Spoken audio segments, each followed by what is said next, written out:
Pessoinhas, tudo bem? Hoje eu vim falar para vocês deste livro aqui, A Morte é um Dia que Vale a Pena Viver, escrito por Ana Cláudia Quintana Arantes.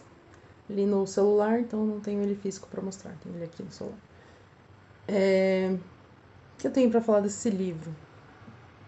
Esse livro é de uma médica, que é essa moça, né, que eu falei o nome, da autora, Ana Cláudia.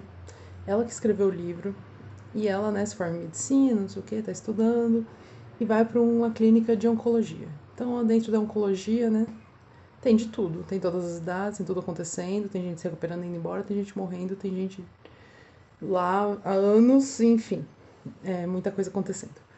E aí ela começa a ter um burnout por causa disso.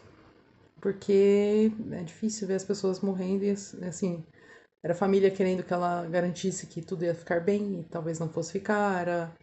Era muita emoção todo dia, né? E ela acaba tendo burnout, acaba desistindo um pouco da profissão. E aí ela conta, né, que o tempo que ela ficou lá, ela questionava os professores assim, ou os médicos que estavam lá há mais tempo, até o paciente tá mal, o que a gente vai fazer? Aí o médico falava assim, a gente já fez de tudo, agora é só esperar, porque não tem mais o que fazer. E aí ela conta que dentro da medicina, o que eles mais aprendem é que, assim, você tem que deixar a pessoa viva, vamos dizer assim, né? Se a pessoa tá morrendo, já não tem mais jeito, tipo, eu lavo minhas mãos. É mais ou menos o pensamento deles. E que não foi ensinado para eles em faculdade ou em lugar nenhum que dá para fazer outras coisas, né?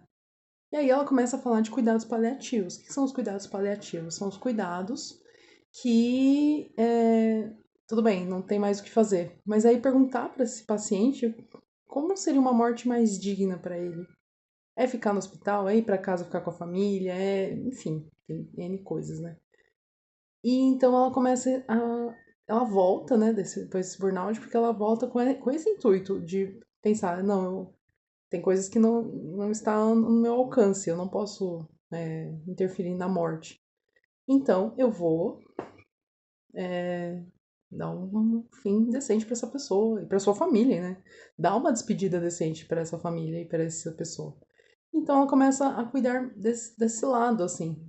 Vamos pensar o que o paciente quer, ele quer ficar em casa, ele quer, né, ver algumas pessoas, ele quer comunicar, ele não quer comunicar sobre a situação dele. Então tem várias coisas, né, para refletir mesmo sobre a morte. E aí ela até brinca, né, numa parte do livro ela fala assim, todo mundo quer morrer velho na cama, dormindo, né? Vamos dizer assim. Mas não vai ser assim nosso fim. Mesmo que você tenha uma boa alimentação, mesmo que você faça muitos exercícios, mesmo que você seja de uma vida muito regrada, isso vai melhorar a condição da sua morte. Mas não quer dizer que a gente não vai passar por N coisa. A gente não sabe pelo que vai passar, na verdade. E que essa questão do morrer velhinho dormindo é muito difícil mesmo, né? Então ela vai fazendo todas essas reflexões e tudo mais. E ao passo que eu li esse livro e ele é muito. Nossa, ele é muito profundo, assim, né? Porque a gente nunca para, né, pra pensar no luto, até na nossa finitude, né? Nós somos pessoas finitas. E é muito difícil a gente pensar nisso. E ao passo que eu li esse livro também, eu comecei a ouvir um podcast chamado Finitude. E ao mesmo tempo que eles falam, assim, da finitude de um livro, ou de um término, de um relacionamento, eles também falam, né, sobre a finitude, a nossa própria finitude. E eles falam muito lá sobre cuidados paliativos. Inclusive a jornalista que faz, né, é o Dante, não vou lembrar o nome dela agora. Ela perdeu o pai, né, pro câncer também.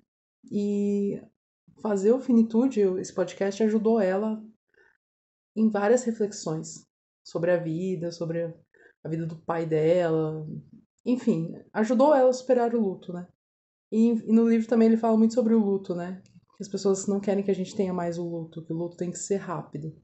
E cada um tem seu tempo de luto. Tem pessoas que passam a vida de luto, principalmente se for um filho, pessoa muito amada, uma mãe, né, um pai. Então, que a gente às vezes não quer respeitar esse tempo. Nossa vida é tão corrida, tão louca, tão, né? Temos que trabalhar, temos que produzir, temos que fazer, e temos que estar felizes na rede social, que a gente não pode ficar triste perante ao luto. E aí, ao ponto disso, eu vi uma série também chamada Recomeço. Foi até uma coincidência. Eu comecei a ver a série e estava lendo o livro também. linda a história, vai falar de finitude também e vai falar de superação. É um casal que eles têm vários recomeços durante a vida deles. Eles têm o recomeço de ir morar juntos numa outra cidade. Para ele né, foi morar em outro país. Eles têm o recomeço de não conseguir ter um filho e tratar de adoção. Eles têm o recomeço da família do cara que não aceitava ele porque ele saiu e o pai achava que ele tinha que ficar, né, na agricultura e ele sai. Eles têm o recomeço da doença, o cara, né, ele tem uma doença, enfim, são tantos recomeços e é tanta. E aí ele vai falar de finitude, vai falar de saudade, vai falar. É uma série maravilhosa. Começa assistindo assim, é uma série café com leite sobre amor tal. Começa assim, mas depois, nossa, é muito profundo. E ela também tem tudo a ver com esse livro que eu li. O A Morte é um Dia que Vale a Pena. A Morte é um Dia que Vale a Pena Viver. Então fica aí a recomendação para vocês de podcast, de série, esse livro maravilhoso. Às vezes faz a gente pensar, né? Ou superar, ou se está vivendo um luto aí, entender, né, o que está sentindo. Não, às vezes as pessoas se culpam, né? Tipo, eu estou de luto, mas eu estou rindo, estou saindo.